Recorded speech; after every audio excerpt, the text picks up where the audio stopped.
Luke 12. Meanwhile, when a crowd of many thousands had gathered, so that they were trampling on one another, Jesus began to speak, first to his disciples, saying, "Be on your guard against the yeast of the Pharisees, which is hypocrisy. There is nothing concealed that will not be disclosed, or hidden that will not be made known. What you have said in the dark will be heard in the daylight, and what you have whispered in the ear in the inner rooms will be proclaimed from the roofs. I tell you, my friends, do not be afraid of those who kill the body, and after that can do no more. But I will show you whom you should fear. Fear him who, after your body has been killed, has authority to throw you into hell. Yes, I tell you, fear him. Are not 5 sparrows sold for 2 pennies? Yet not one of them is forgotten by God. Indeed, the very hairs of your head are all numbered. Don't be afraid, you are worth more than many sparrows. I tell you, whoever publicly acknowledges me before others, the Son of Man will also acknowledge before the angels of God. But whoever disowns me before others will be disowned before the angels of God. And everyone who speaks a word against the Son of Man will be forgiven. But anyone who blasphemes against the Holy Spirit will not be forgiven. When you are brought before synagogues, rulers, and authorities, do not worry about how you will defend yourselves or what you will say, for the Holy Spirit will teach you at that time what you should say. Someone in the crowd said to him, "Teacher, tell my brother to divide the inheritance with me." Jesus replied, "Man, who appointed me a judge or an arbiter between you?" Then he said to them, "Watch out. Be on your guard against all kinds of greed. Life does not consist in an abundance of possessions." And he told them this parable. The ground of a certain rich man yielded an abundant harvest. He thought to himself, "What shall I do? I have no place to store my crops." Then he said, "This is what I'll do. I will tear down my barns and build bigger barns, and there I will store my surplus grain. And I'll say to myself, you have plenty of grain laid up for many years. Take life easy, eat, drink, and be merry." But God said to him, "You fool, this very night your life will be demanded from you.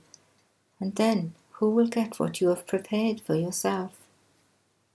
This is how it will be with whoever stores up things for themselves, but is not rich towards God. Then Jesus said to his disciples, "Therefore I tell you, do not worry about your life, what you will eat, or about your body, what you will wear, for life is more than food, and the body more than clothes. Consider the ravens. They do not sow or reap. They have no storeroom or barn, yet God feeds them. And how much more valuable you are than birds. Who of you by worrying can add a single hour to your life? Since you cannot do this very little thing, why do you worry about the rest? Consider how the wild flowers grow. They do not labour or spin. Yet I tell you, not even Solomon in all his splendour was dressed like one of these. If that is how God clothes the grass of the field, which is here today and tomorrow is thrown into the fire, how much more will he clothe you, you of little faith? And do not set your heart on what you will eat or drink. Do not worry about it, for the pagan world runs after such things, and your Father knows that you need them.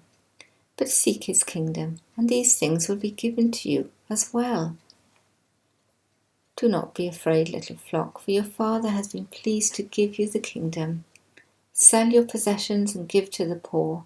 Provide purses for yourselves that will not wear out, a treasure in heaven that will never fail, where no thief comes near and no moth destroys. For where your treasure is, there your heart will be also.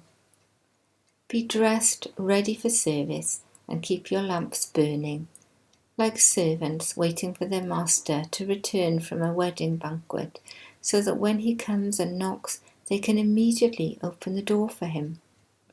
It will be good for those servants whose master finds them watching when he comes.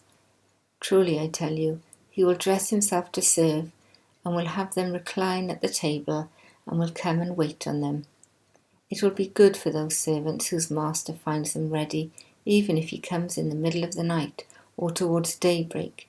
But understand this, if the owner of the house had known at what hour the thief was coming, he would not have let his house be broken into. You also must be ready, because the Son of Man will come at an hour when you do not expect him. Peter asked, Lord, are you telling this parable to us or to everyone? The Lord answered, Who then is the faithful and wise manager, whom the master puts in charge of his servants to give them their food allowance at the proper time? It will be good for that servant whom the master finds doing so when he returns. Truly, I tell you, he will put him in charge of all his possessions. But suppose the servant says to himself, My master is taking a long time in coming, and then begins to beat the other servants, both men and women, and to eat and drink and get drunk. The master of that servant will come on a day when he does not expect him, and at an hour he is not aware of. He will cut him to pieces and assign him a place with the unbelievers. The servant who knows the master's will and does not get ready, or does not do what the master wants, will be beaten with many blows. But the one who does not know and does things deserving punishment will be beaten with few blows. From everyone who has been given much, much will be demanded, and from the one who has been entrusted with much, much more will be asked. I have come to bring fire on the earth, and how I wish it were already kindled. But I have a baptism to undergo, and what constraint I am under until it is completed. Do you think I came to bring peace on earth? No, I tell you, but division. From now on there will be 5 in one family divided against each other, 3 against 2, and 2 against 3. They will be divided, father against son, and son against father, mother against daughter, and daughter against mother, mother-in-law against daughter-in-law, daughter-in-law against mother-in-law. He said to the crowd, When you see a cloud rising in the west, immediately you say, It's going to rain. And it does. And when the south wind blows, you say, It's going to be hot. And it is. Hypocrites, you know how to interpret the appearance of the earth and the sky. How is it that you don't know how to interpret this present time? Why don't you judge for yourselves what is right? As you are going with your adversary to the magistrate, try hard to be reconciled on the way, or your adversary may drag you off to the judge, and the judge turn you over to the officer, and the officer may throw you in prison. I tell you, you will not get out until you have paid the last penny.